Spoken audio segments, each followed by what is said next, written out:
Allons-y maintenant avec un deuxième exemple de calcul de volume d'une pyramide. On dit l'apotème d'une pyramide à base hexagonale, donc hexagonale veut dire 6 côtés, donc pyramide à base hexagonale mesure 8 cm. L'hexagone régulier formant sa base mesure 2 cm de côté et son apotème mesure 2,5 cm. Calcule le volume de cette pyramide. Donc ici, on va se faire une petite illustration là, pour bien saisir. On voit qu'on parle d'apotème à 2 reprises. Il faut bien les distinguer l'une de l'autre. Donc, une pyramide à base hexagonale, rapidement, on peut... Stratégie, on fait comme un demi ici, hexagone. On place notre sommet. Et on va pouvoir ici l'illustrer avec une certaine perspective. Donc, l'apotème d'une pyramide à base hexagonale mesure 8 cm. Donc, l'apotème, c'est ce qui part du sommet ici, au milieu de notre face latérale, ici à angle droit.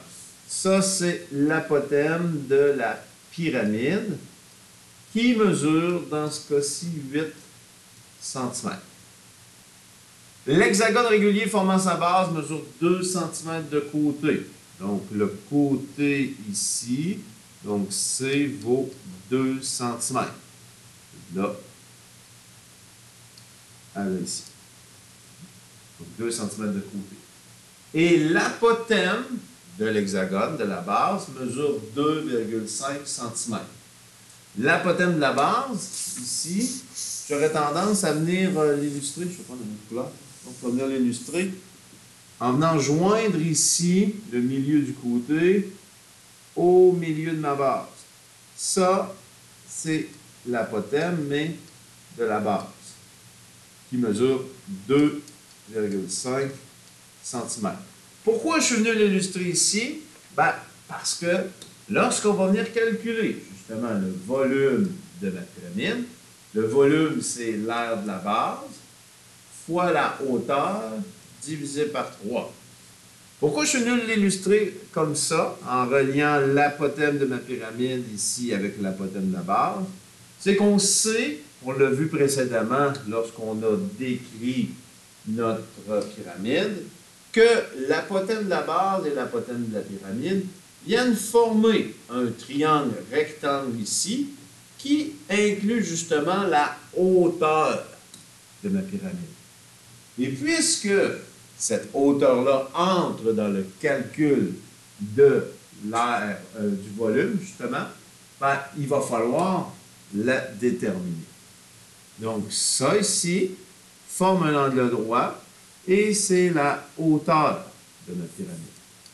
Et présentement, on ne la connaît pas. Encore une fois, la relation de Pythagore sera utile car je reconnais un triangle rectangle dans lequel je connais 2 côtés sur 3. Donc, on peut se lancer justement dans mon calcul de volume pour calculer mon aire de base. Donc, la base ici, c'est l'hexagone. Donc, la base, c'est l'hexagone. Je peux le représenter ici, côté, qui a une mesure de côté de 2 cm et dont l'apotème, centre ici, dont l'apotème mesure 2,5 cm. Donc, calculer l'aire de l'hexagone, c'est can sur 2, donc la mesure du côté, fois la mesure d'apotème, fois le nombre de côtés, divisé par 2. Donc, la mesure de mon côté, mesure 2, fois la mesure de l'apotème, 2,5 cm, fois le nombre de côtés, donc l'hexagone comporte 6 côtés, divisé par 2. Donc, mon aire de base, allons avec le calcul, 2 fois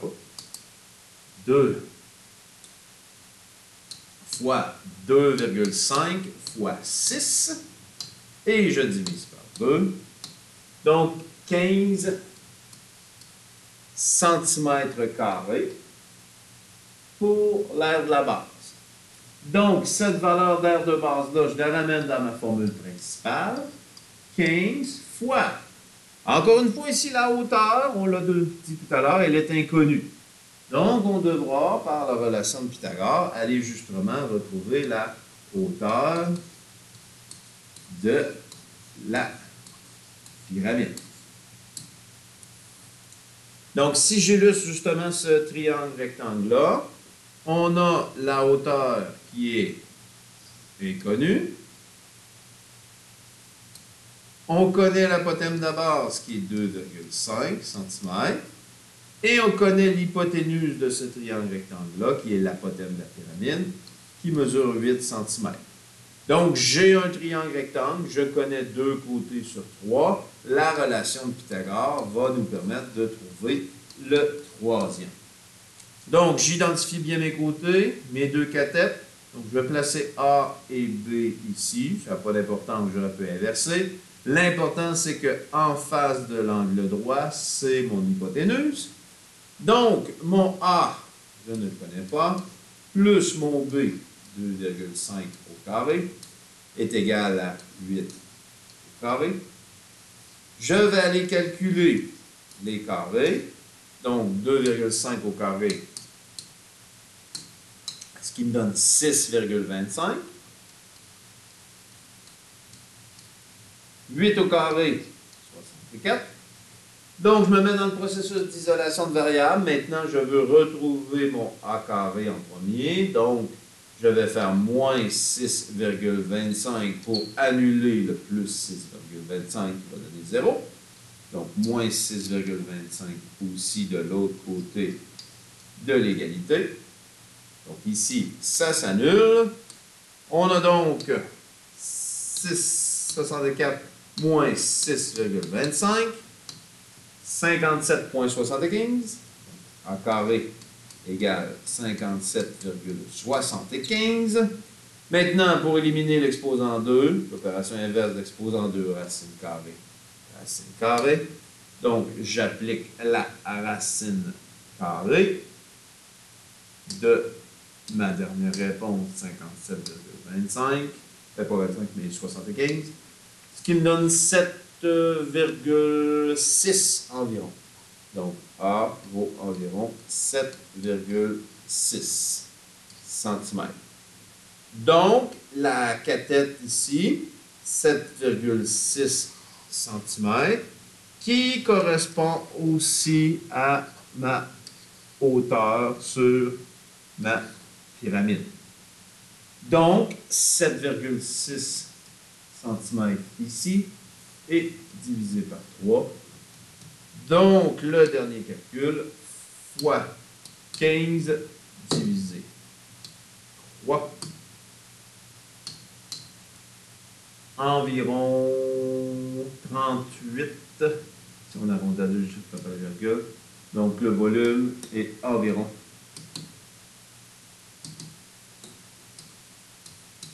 38,00 cm3 pour le volume de cette pyramide.